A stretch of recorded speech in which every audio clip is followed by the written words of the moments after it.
सोचिए, अगर आपको बता दिया जाए कि इस संसार में एक ऐसा शब्द है जिसे अगर कोई इंसान आखिरी सांस में भी सच्चे मन से ले ले तो उसका पूरा जीवन बदल सकता है। बहुत पुरानी बात है, लेकिन यह कथा शास्त्रों और संतों के अनुभवों से जुड़ी हुई एक सच्ची सीख अपने भीतर छुपाए हुए है। एक नगर था जहाँ एक व्यक्ति रहता था, नाम था उसका माधव। बाहर से देखने पर वह बिल्कुल साधारण था, लेकिन भीतर से वह जीवन से थका हुआ, टूटा हुआ और निराश इंसान था। न परिवार में सुख था, न मन में शांति। दिन भर कर्म करता, रात को चिंता करता और सुबह फिर उसी खालीपन के साथ उठ जाता। माधव को लगता था कि भगवान सिर्फ मंदिरों में रहते हैं, किताबों में रहते हैं और साधु संतों के लिए होते हैं। आम इंसान के जीवन में उनका कोई सीधा हस्तक्षेप नहीं होता। इसी सोच में वह जी रहा था। एक दिन नगर में एक वृद्ध संत आए। कोई चमत्कार नहीं दिखा रहे थे, कोई उपदेश नहीं दे रहे थे, बस चुपचाप बैठकर माला फेर रहे थे।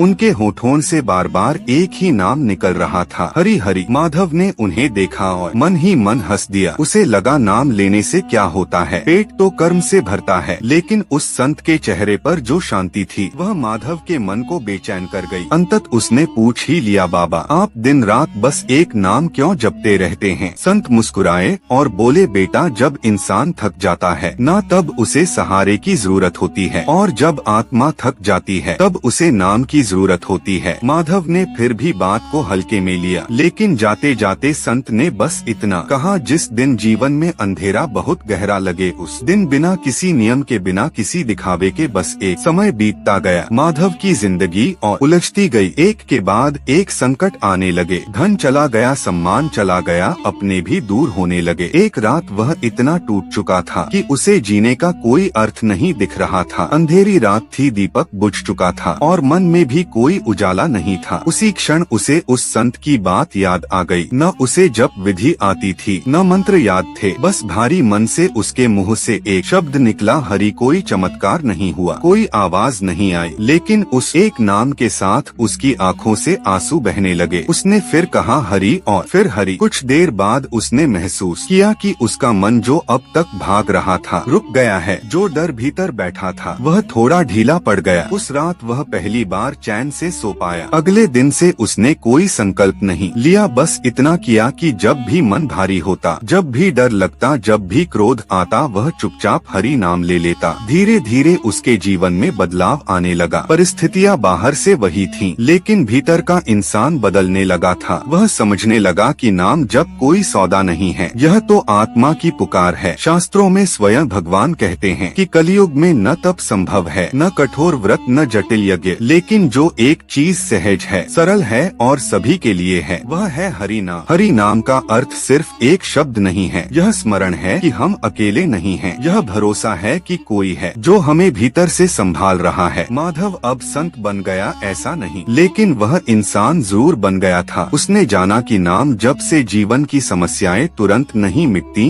लेकिन उनसे लड़ने की शक्ति अवश्य मिल जाती है। और यही हरि नाम की सबसे बड़ी महिमा है। यह हमें संसार से भागना नहीं सिखाता, बल्कि संसार में रहकर सही तरह से जीना सिखाता है। कहा जाता है कि जिस दिन इंसान सच्चे मन से भगवान का नाम लेने लगता है, उस दिन से भगवान उसके जीवन की जिम्मेदारी स्वयं लेने लगते हैं। आज भी अगर कोई थका हुआ मन, टूटा हुआ दिल या भटका हुआ इंसान इस कथा को सुन रहा है, तो उसे बस इतना याद रखना चाहिए, नाम जब किसी योग्य होने की शर्त नहीं मांगता।